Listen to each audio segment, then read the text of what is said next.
this week. I think we had good practices. Today I still got to watch practice. I was kind of, I don't know. Seemed like the defense was flying around, offense was flying around, but like I don't know if it was the Rocks, our scout team that I didn't like, but there's something I didn't like about today. We will evaluate that today and see. But I thought we had really 3 good days. Our guys are fired up. We had I had a leadership meeting in here with our guys, and I think we're in a really good place going into this game. And I think Boston College is a good football team. It's like I told our guys, like this, you can look at their record and say they're 1-2. People can look at our record and say 2-2. But that could be a 4-0 team, and so could we. And that's what we're going into a battle. I think they're really good.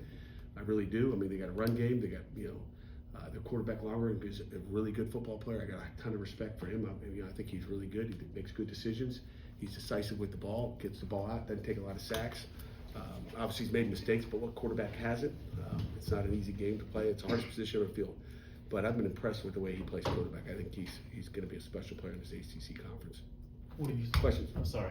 No, you could. No, I'm done. What have you seen from Eli just over these last couple days of practice? You know what?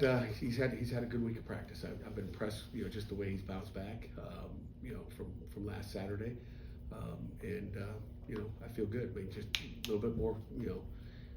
Step. And I think sometimes when you get pulled, that maybe things change a little bit, and maybe it was a good thing.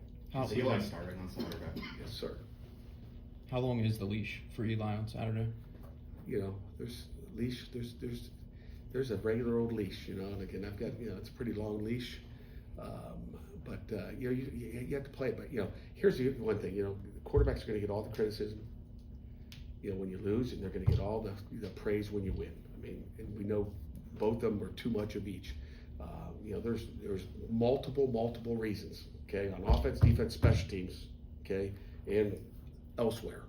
Okay, if you guys can figure that one out, the elsewhere.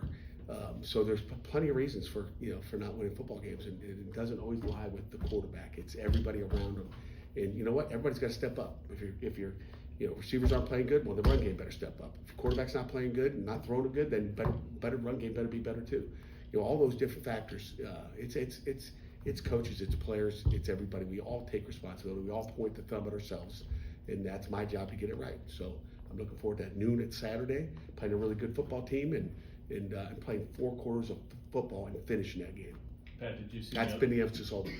Did you see the other 2 step up their game? The other 2 quarterbacks. Yeah, I mean, they just get limited reps, right? I mean, but they, we got a lot of faith in Cole. We got a lot of faith in Mason. I've said that since August 1st, whatever that date was, July 30th that we came to camp. So we got a lot of faith in both those guys, and we've seen all 3 of them play this year. I think it was after Central Michigan, but Cade told us, talking about Eli and some of the early interceptions that he threw, that Eli would come off the field and just immediately seem to grasp what he did wrong on those interceptions. He's done that all year. He's been great on the iPads. I mean, the iPads are great. Do you feel the same just a couple weeks later, just after the interceptions have just been more recurring, that he is grasping kind of what went wrong and what not to do? Eli is really smart, but it's one thing to see. I mean, everybody can see it on the iPad. Like I always say in here, we can sit here and run it back and forth and rewind. You see that? You see that? You see that? Yeah, I see it. But things happen faster on the field. You know what I'm saying? So he knows, and everybody knows. But can you fix it? Right? And that's why you get to play these games. That's why we get another opportunity on Saturday. What have you seen from Kenny Johnson this season? I've been impressed with Kenny. I mean, besides a couple of digs that I wish he'd catch and scoop up those balls, you like the balls to be up here instead of down there, make it easier on him. But Kenny's had a good year so far. We got to give him more touches. There's been times when he's open and we don't get him the ball for whatever reason. But I've been impressed with Kenny. I've been impressed with our entire receiver crew, really. When you look at Kenny, Poppy, and Blue, obviously, Blue's had some fabulous catches. And Deuce. I mean, Deuce Spann has been really good too. So those are the 4 guys that need to get the ball. Speaking of receivers, you had Sincerely on the probable spot. You said October. He's ready to go. Is he? He's ready to go. He's on scout team every day. We got him on scout team right now. He will be available for 4 games. We'll probably redshirt him. But if crap hit the fan on Saturday, CJ would probably be able to go in there and know exactly what he's doing. He's at every receiver meeting. He's just, he wants to be fully healthy. That's just his mindset, which I can, I can get. I want him to be fully healthy. He just wants, I shouldn't say fully healthy. I think he's fully healthy, but he wants to have all the summer prep time to get. He wants to be at his best, which, I think we can all respect. But if we need him, we got him where we want for 4 games, which is a bonus. We saw a little bit more rotation at defensive end because a couple of guys went down. Maverick playing, Nate Temple playing. What did you make out of their snaps, and then do you expect them to play some more this weekend? Well, we'll see where it is, but Temple's really, I think he's gotten healthier the last few weeks. He's playing better football. Maverick gave us a couple snaps, so they're available for sure. What have you seen from Boston College? Because it seems like they like to blitz a lot. I mean, how do you think that kind of factors into Eli's game, I guess? Yeah, I mean, they blitz a lot. It seems, like when we blitz, it's usually 6. When they blitz, it's usually 5. But I'm sure they'll, we're prepared for bringing what we call 7-up, where they've got everybody up like Louisville did. They did a ton of it, more than they had coming into the game. So we prepared a ton more, just in case. So we're probably better prepared, thinking, that we're going to get some of that by everybody's going to copycat, right? Tim Lewis is a smart guy, obviously, because he's a Pitt grad, right? We know that. And so he's smart, and he'll probably try to copycat some of the things that Louisville did. So we're prepared when that does come. So you see a bunch of guys lined up on the line of scrimmage. So let's see how we execute. Offensively, they look a little different too. They're throwing the ball a lot more, it seems. I mean, the concepts all kind of look the same, but it's just kind of volume of passes, maybe a little bit more. Say it again, Steven. Is it like, are their passing concepts familiar stuff, or have they done different things to make this passing offense go a little bit? You know what? They are simple but complex.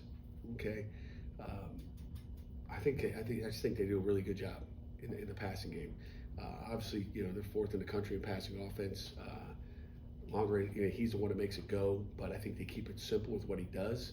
They got these probably 5 favorite concepts that they love. Okay, but when they line up, you're not going to see it. They're going to motion to it. They're going to shift the back and motion. They're going to do a little bit of both to kind of get you tricked. They try to trick your eyes.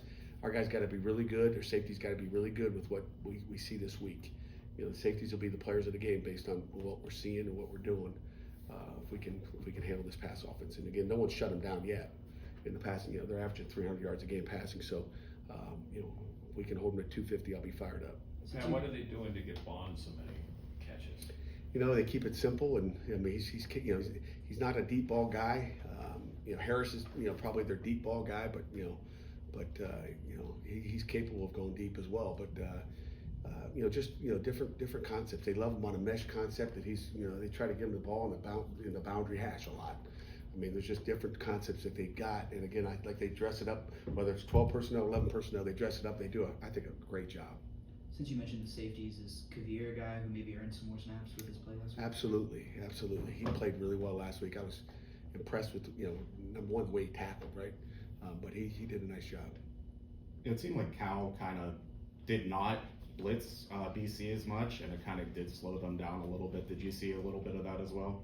You're saying because they didn't blitz him, you're saying? They didn't blitz him as much, and he threw 2 interceptions Right. last week. I Right. mean, is that something you kind of saw on tape as well? Maybe. I don't know. You said after last week's I wanted to see what your real question was. you said last week that Desmond Reed was close to playing. Do you anticipate him playing on Saturday? We'll find out tonight, Thursday night. Find out where he is. It's a big 8 o'clock reveal. Pat, you talked on your radio show last night a bit about 3rd down. I'm curious, just what have You listen to the radio show? not too deeply. What were you doing? What were you doing while you were listening to the radio show? I have other things going on. I may have heard through the grapevine. Just what has been maybe your diagnosis or diagnoses of just some of the struggles on 3rd down of late? I hope we're out of that 3rd down struggle because we need to move the sticks and execute on 3rd down. It's the most important play in football. As far as, I should say down in football, it's 3rd down. It doesn't matter what happens on 1st, 2nd, 3rd down, we got to execute. Last week was not a 3rd down and 15 problem. It was more of a, getting just execution and getting the ball to the right guy and seeing the right stuff. And that's our job as coaches to get that done. After 4 games, I mean, how do you handle redshirt situations with freshmen? I guess, do you have to be as fluid as you are with a guy like CJ, saying, break glass case of emergency? How do you approach that? Yeah, I mean, there's really nobody that we haven't questioned, and I'm hoping that maybe that five game rule goes through, 5 for 5. So, we're going. There's the guys that have been playing are going to be playing, and we're not. CJ Lee's not redshirting. Boosie's not redshirting. He's going to play. We think he's good enough to help us win right now. So, anybody else you can think of? What about Keith, medical redshirt? We would love to get him a medical redshirt. Keith. Saw him and his mom last night. He's doing well. But that was a tough one right there. Feel bad for him. We kind of talked about the third down struggles, but I think in the red zone, you guys have only scored touchdowns on 11 of 21 trips. What do you think are the breakdowns there? When we throw it to the other guy, that's usually most of the breakdowns there. We got to do a better job running it when we get down there. But when we throw it, we got to be smart with the ball. Anything else?